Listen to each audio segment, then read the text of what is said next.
बाहेर पाऊस पडतोय आणि छान गरमागरम खुसखुशीत असा वडा जर खायला मिळाला तर किती छान, नाही का? तर मी आज बनवणार आहे वडापाव.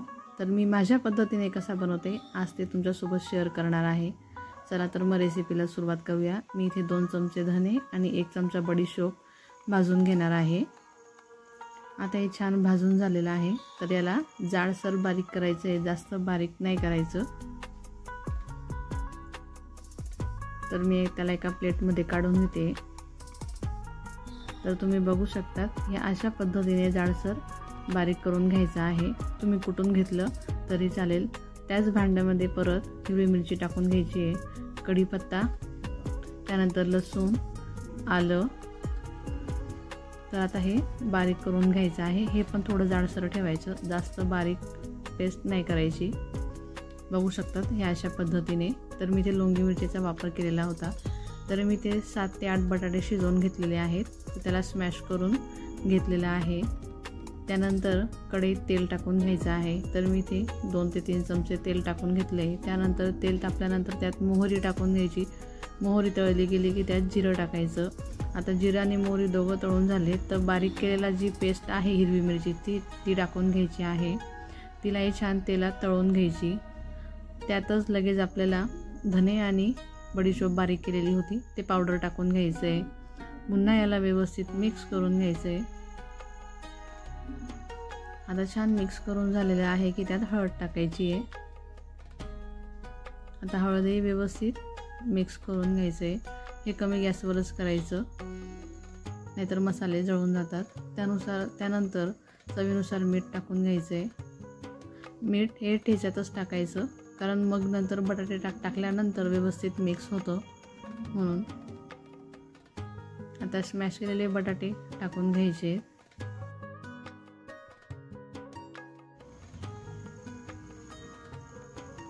तर मी आता इथे बटाटे सर्व टाकून घेतलेले आहेत. आता यावर छान अशी भरपूर कोथिंबीर घालायची आहे. कोथिंबीर बरीच घालायची, खूप छान लागते.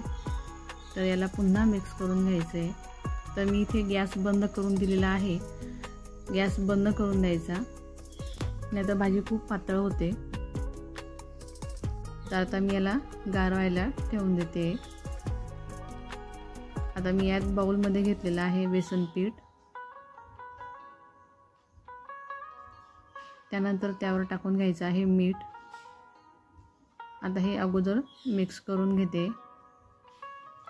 आता हे छान मिक्स करून झालं की त्यात पाणी टाकून घेणार आहे. पाणी टाकून अगदी असं घट्ट पीठ भिजवून घेणार आहे. लागता पाणी टाकायचं आणि त्याला फेटायचं. फेटल्याने वडे छान फ्लफी तयार होतात. आता भाजी पण गार झाली तर मी त्याचे आता गोळे बनवून घेते. गोळे तुम्हाला हवे असतील तर गोल, नाहीतर हाताने प्रेस करून पण तुम्ही ते बनवू शकतात. तर मी आता इथे गोळे बनवते.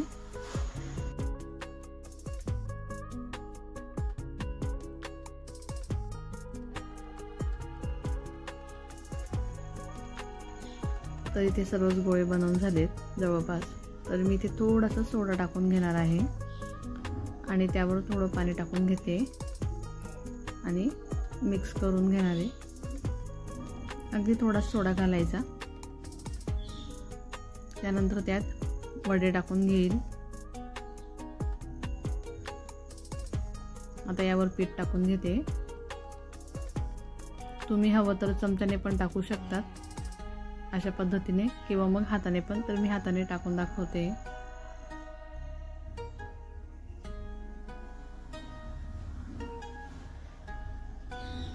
तर यावर थोडं तेल टाकून घ्यायचं आहे, म्हणजे पलटवताना कढईला चिपकणार नाही.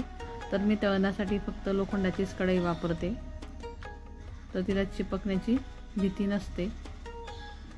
आता इथे वडे छान तळून झालेले, तर मी त्यांना एका प्लेटमध्ये आता काढून घेते. आता वडापाव सोबत चुरा नसावा हे कसं शक्य आहे, म्हणून अगोदर आता आपल्याला चुरा बनवून घ्यायचा आहे.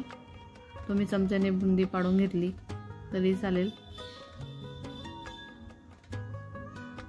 हातानेच अशा सोप्या पद्धतीने पटकन पाडून होतोय.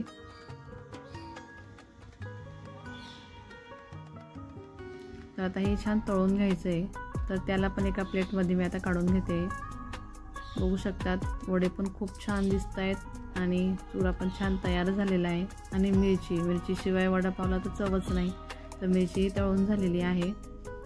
पाव इतके सॉफ्ट मिळालेले होते मला, खूपच सॉफ्ट पाव आहेत. तर त्यावर मस्त आता वडापावची चटणी लावून घ्यायची आहे आणि त्यावर चुरा टाकून घ्यायचा आहे. वडापाव सोबत चुरा खूप छान लागतो आणि मस्त त्यावर वडा, सोबतच मिरची आणि साईडला चुरा. तर तुम्हाला ही माझ्या पद्धतीने बनवलेली वडापावची रेसिपी कशी वाटली ती नक्की मला कमेंट करून सांगा. आणि हो, तुम्ही पण नक्कीच ट्राय करून बघा. व्हिडिओ आवडला असेल तर व्हिडिओला लाईक करा, शेअर करा आणि चॅनलला सबस्क्राईब केलेलं नसेल तर अशाच नवनवीन रेसिपीसाठी सारिकाज किचनला नक्की सबस्क्राईब करा. भेटूया अशाच पुन्हा नवीन रेसिपीसोबत. तोपर्यंत धन्यवाद.